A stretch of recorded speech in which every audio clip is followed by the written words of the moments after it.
Their father disappeared without trace almost 30 years ago, and now a blind, homeless, disfigured man has appeared claiming to be him. Two sisters came to us requesting a DNA test, Anya Pyaktina and Olga Alexandrova. So you're saying that almost 30 years have passed and your father has been found? Yes. Well, yes. There are doubts, of course. The last time I saw him, I was 12 years old. He was handsome, young, slim and tall. And now in the photo, I see a disfigured face. He's small and skinny, and he's lost all his documents. He's really damaged, but my heart tells me he's my dad. And how old were you when he disappeared? I was 15 and my sister 12. Do you really remember him well? How he used to be before? Yes, he was tall, dark and handsome, with a lovely nose. And when I was little, he would carry me on his shoulders. A year ago, a blind man, unable to walk, with no memory and no documents, was brought to the Mercy House. We'd like to invite into the studio the director of that institution, Tatiana Margaras. Are you glad that the girls responded to the announcement? Yes, very glad. Because in most cases, we're looking for the relatives of the people in our care, but most often the relatives are not interested in any contact with them.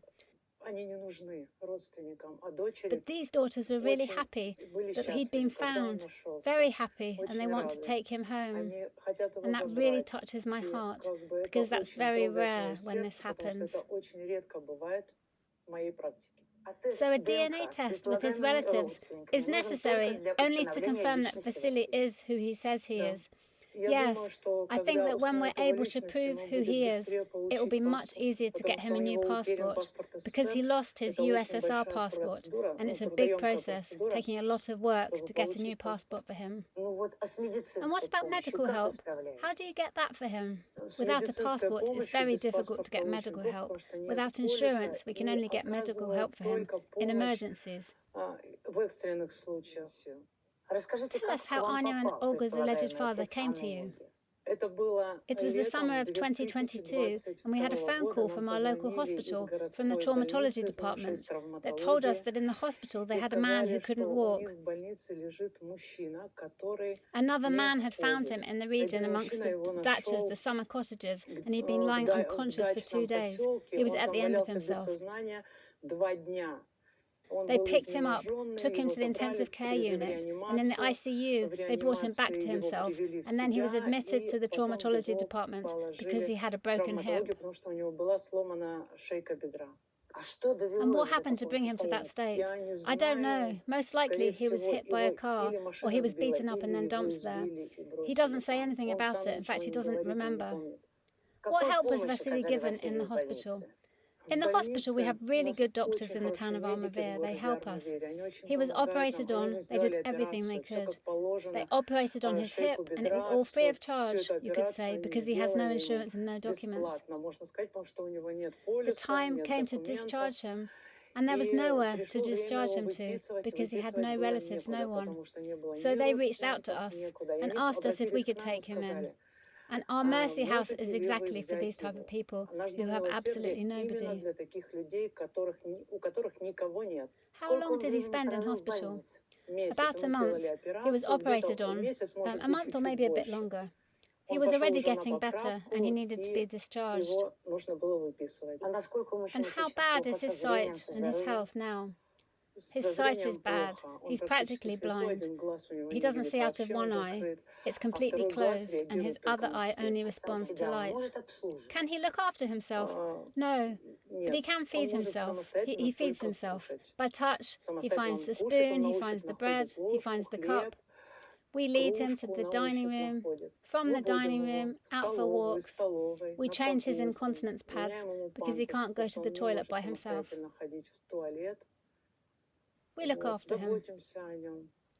Since Vasily has come to you guys, has he been able to tell you anything about himself? At the beginning, no. At first, he was in such a state, he wasn't able to. And I guess for the first 2 months or so, he wasn't able to tell us anything about himself.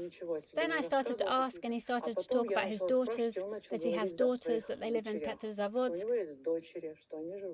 And he gave me some sort of address. And now he knows that his daughters are looking for him. And he really can't wait to meet them. We invite Vasily Pashko into the studio.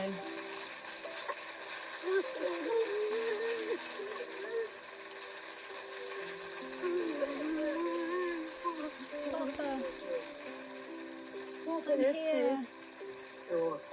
Give me your hand, Papa. Let's go, let's go.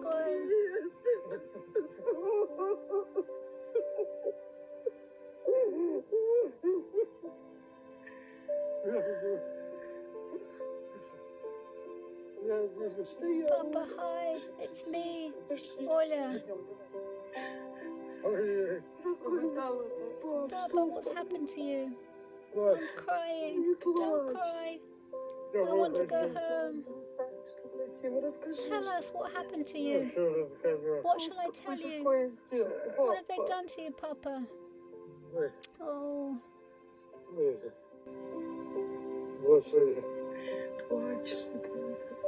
So you live in the Mercy House? Yes. Vasily is under the constant supervision of the attentive staff. We have a recording from there. Let's watch it. The Mercy House is situated in this grey, 3-story building in Armavir. A year ago, the sick and battered Vasily Pashko found himself here, and since then he's been under the watchful supervision of the staff here, and with the other disadvantaged people like him. Come in. Where's your bed? There it is. Show us. Where's your bed? There it is. There it is. Wow, what a bed you have. Lovely and big. In the Mercy House, there are several men's and women's bedrooms with all the facilities. Bedrooms with facilities, a laundry, a library, a dining room. 25 people live here under a strict timetable. Here's the ironing board. The person on duty irons all the things, the bedding and everything else. And everyone can come here and iron their own things. Here in this chest of drawers, we keep things for new people coming in.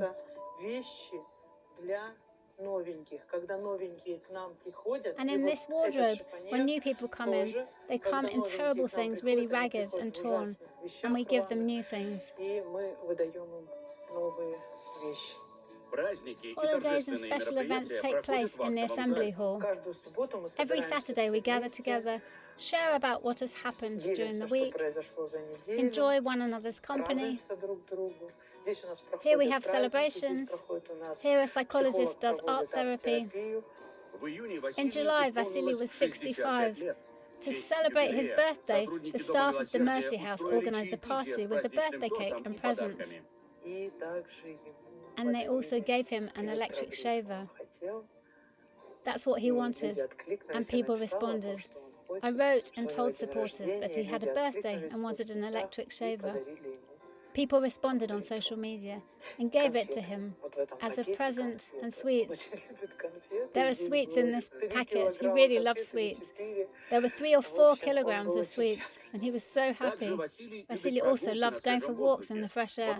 In the yard, there's a built-in relaxation area with swings, a pond, and a vegetable garden.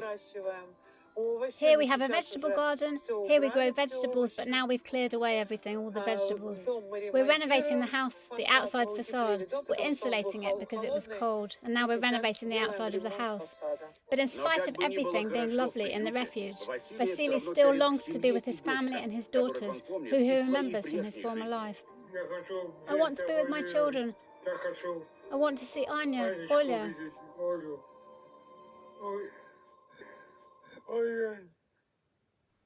Lord, help. Papa, we're here, we're close by. Here's Anichka and here's Olichka. I myself worked with these type of people. It's really difficult work, and I'm so grateful to you all. And I pray for you that everything would be okay with you, because you're helping him. Господи.